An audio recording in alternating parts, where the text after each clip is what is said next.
Bula com orientações sobre logística reversa de medicamentos, licença sanitária em formato QR Code e produtos expostos verticalmente nas prateleiras das farmácias. Quer entender um pouquinho mais sobre esses projetos de lei que estão em tramitação? Fique comigo até o fim, é logo depois da vinheta.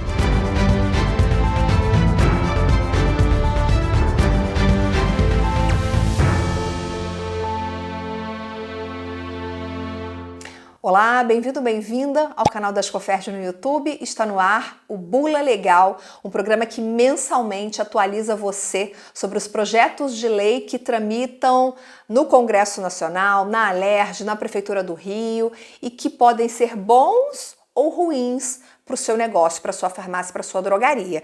Mas para você não perder nada, é muito importante que você se inscreva no canal e ative o sininho das notificações. Assim você sempre será notificado pelo YouTube quando nós subirmos um Bula Legal novinho em folha aqui para você. Estão aqui comigo novamente André Borba, analista político da Arco Advice, uma empresa referência na área de análise política, e Rafael Espinhel, advogado e presidente executivo da ABC Pharma. André, obrigada pela sua presença. Rafael, obrigada, viu? Seja bem-vindo mais uma vez. Rafael, tem um projeto de lei que é o projeto 977 de 2022 que pede que as bulas dos medicamentos comercializados passem a conter obrigatoriamente orientações e informações suficientes para esclarecer o consumidor sobre a forma adequada de descarte de medicamentos de acordo com o novo sistema de logística reversa, aquele, para você que está assistindo a gente, que foi instituído pelo decreto 10.388 de junho de 2020. Rafael, vocês na ABC Pharma estão acompanhando o andamento desse projeto? Em que pé ele está e qual a avaliação que vocês fazem dele? Então, Viviane, nós estamos, né, como você bem mencionou, um projeto de autoria do deputado Lucas Redker, né, ele é do PSDB do Rio Grande do Sul, né, e ele tem como objetivo alterar a Lei 6360, que dispõe sobre a vigilância sanitária de produtos farmacêuticos. E aí, de fato, a ideia é que você determine que as bulas dos medicamentos veiculem orientações e informações acerca da forma adequada para o descarte dos medicamentos domiciliares, vencidos ou em desuso. Aí vale passar aqui para quem nos assiste que esse projeto de lei ele vai tramitar em 4 comissões da Câmara dos Deputados, sendo que atualmente ele se encontra na Comissão de Desenvolvimento Econômico. Tá? Veja, Viviane, que nesta comissão já tem um parecer apresentado na forma de um substitutivo pelo deputado Vitor Lippe. E esse deputado, ele altera o texto de origem e adiciona a possibilidade da apresentação das bulas, né, ou as embalagens de medicamentos através de códigos de barra bidimensional, que é aquele QR Code, né, e assim permitindo o acesso a sites que contêm informações sobre as etapas, as evoluções e as características do ciclo da logística reversa de medicamentos vencidos ou em desuso. Então, o relator ele já traz uma alteração indo para uma linha de inovação tecnológica para que essas informações a respeito do descarte também seja feita de uma forma eletrônica. E você acha que esse projeto contribui positivamente para o projeto de logística reversa? A gente está há 3 anos desse projeto, o decreto instituiu o sistema como ele está organizado hoje. Em 2020, a ABC Pharma é uma das entidades mais atuantes para que farmácias se credenciem dentro do escopo que foi desenhado para esse sistema de logística reversa, mas eu sei também, Rafael, que existe uma certa dificuldade em 2 pontos. Primeiro, fazer com que o consumidor entenda que ele precisa levar esse medicamento para um ponto correto de descarte. Segundo ponto, envolver o varejo farmacêutico para que as farmácias façam a adesão. Então, eu queria que você avaliasse para a gente a relevância de um projeto de lei como esse, se ele ajuda o consumidor a tomar mais consciência, e também quero aproveitar para perguntar para você como que está hoje a adesão das farmácias, se vocês já conseguiram chegar, atingir a meta, se isso está um pouco lento ainda. Coloca a gente a par de como estão essas condições hoje. Bacana, Viviane. Acho que você colocou um ponto fundamental, que é na questão do direito à informação do consumidor. Partindo da premissa, né, que o descarte inadequado de medicamento, ele pode, de fato, trazer implicações tanto para a saúde pública quanto para o meio ambiente.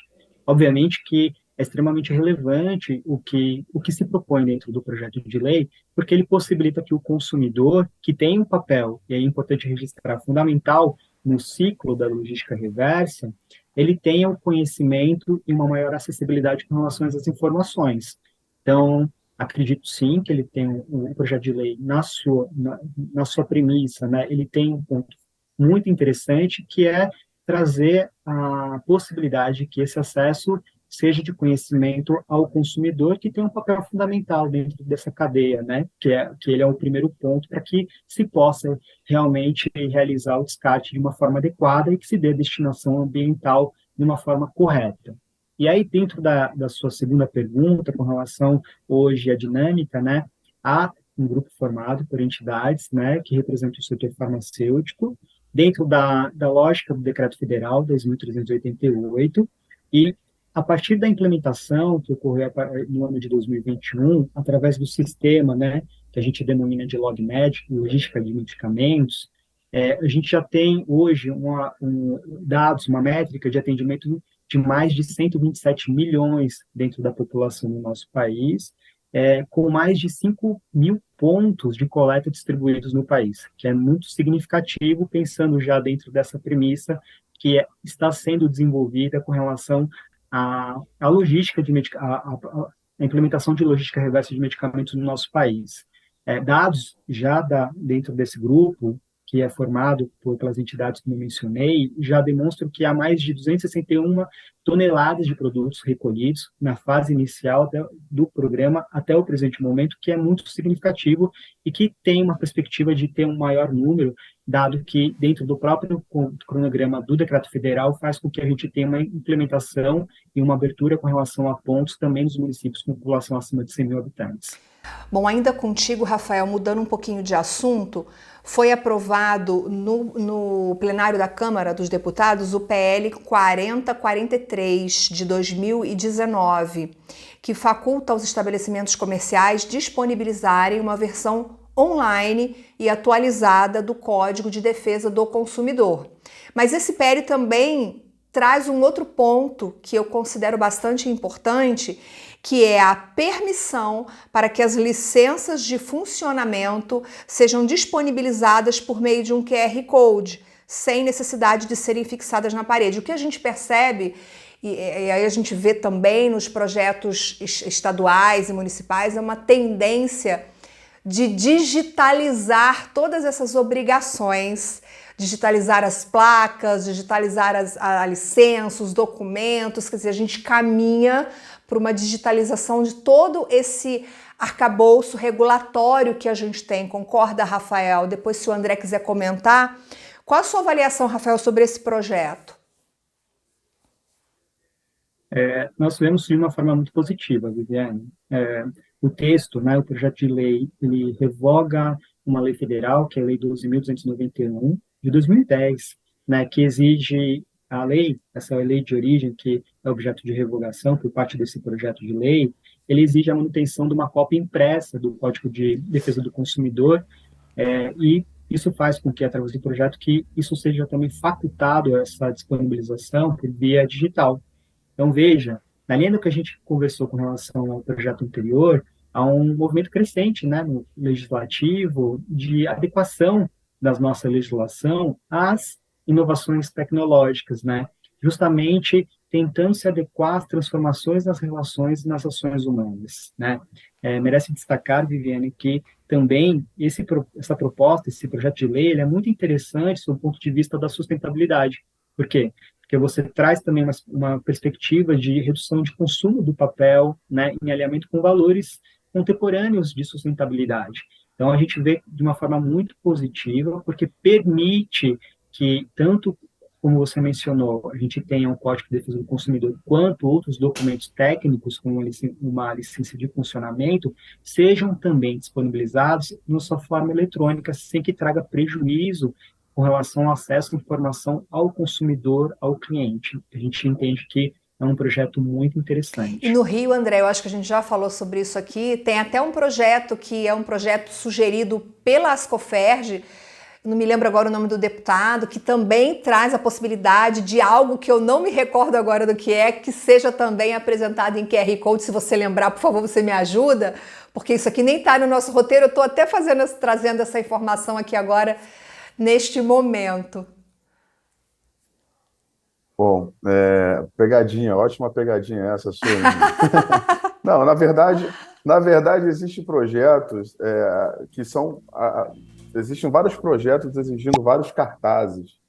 Então, agora a gente está vendo que é meio que um caminho sem volta, vamos assim dizer, que vários projetos agora querem resumir esses cartazes, bula, você se referiu à bula. Então, existe um projeto de diferentes deputados que falam de cartazes, falam de bula, tudo ser de uma forma, agora o Código de Defesa do Consumidor, tudo ser uma forma digital. Eu acho que, como o Rafael mencionou, até por questão de sustentabilidade, praticidade, visualmente fica muito melhor, né? Imagina você ter que botar Sim, tantos muita cartazes poluição avivos. visual e Então, o consumidor não fica lendo aquilo, então fica assim uma coisa. é, Mas fica tranquilo, André? né? Ninguém para na farmácia, Não. ninguém para na farmácia para ficar lendo. Fica tranquilo, Mas ó, assim, mas acho que eu que vou colocar aqui na descrição do vídeo, eu vou resgatar no programa anterior o projeto do QR Code, vou colocar aqui o número, o autor do projeto, então fica tranquilo que vou colocar aqui na descrição para não deixar quem está assistindo a gente um pouco perdido com esse nosso comentário aqui, tá bom? Mas André, eu fico contigo. Tem um PL, que é o 5418, que é da deputada Marta Rocha, do PDT, que proíbe a venda de remédios para emagrecer, chás emagrecedores, termogênicos, pré-treino e similares. Já falamos desse projeto aqui em programas anteriores, né? Ela quer proibir a venda para menores de 18 anos sem apresentação de prescrição médica. Vocês estão acompanhando o desenrolar desse projeto? sim. Na verdade, esse projeto agora ele já deixou de ser projeto e virou lei. Foi aprovado, Foi então? publicado, foi aprovado, já foi publicado no último dia 4 de setembro, no Diário Oficial do Estado. A Lei 10.086 de 2023. Então, isso era a preocupação da deputada, era esse uso indiscriminado e crescente. Então, realmente foi uma lei que criou essa restrição de ter a obrigatoriedade de receita médica para menores de 18 Então, anos. se você que está assistindo, a gente tem farmácia, fique atento a essa lei. Vou colocar o número da lei aqui na descrição do vídeo. O André vai me passar o número dessa lei direitinho. Vai estar aqui na descrição do vídeo. Se você tem farmácia, recebe um menor de 18 anos para comprar alguns desses produtos, chás emagrecedores, termogênicos, pré-treino e similares, você só pode dispensar com prescrição médica. Eu deixei para o fim do programa um projeto de lei que eu confesso está me intrigando muito.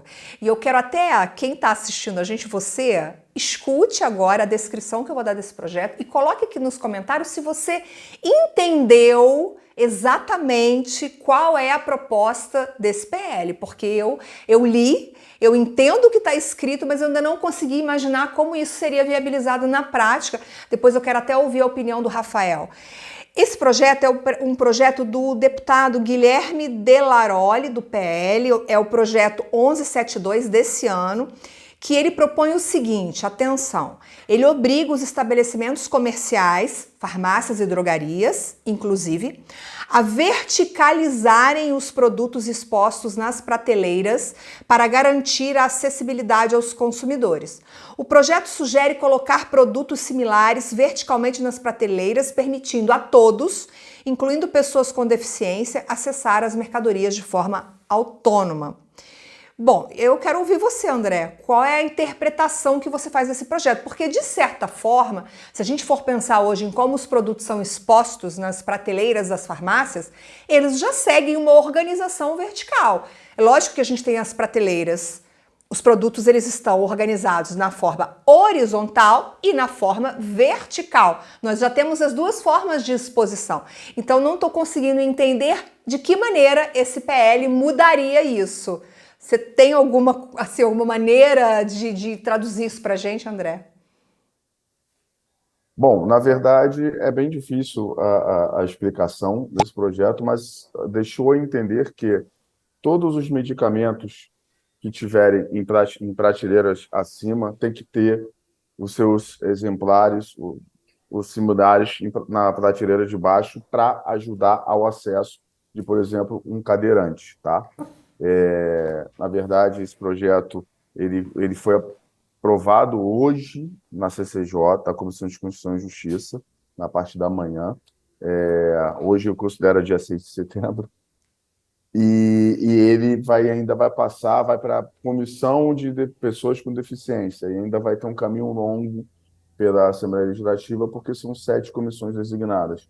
Eu não sei se vai passar tão rápido, porque na prática a gente não vê tanta mudança do que já é, como você já havia mencionado, como já é aplicado hoje em dia pelas farmácias. Até porque, obviamente, havendo qualquer dificuldade de acesso, existem pessoas que podem ajudar. Mas eu acho que a ideia é essa, é já colocar ao alcance todos os similares do medicamento nas primeiras prateleiras e os que forem seguidos colocar nessa vertical.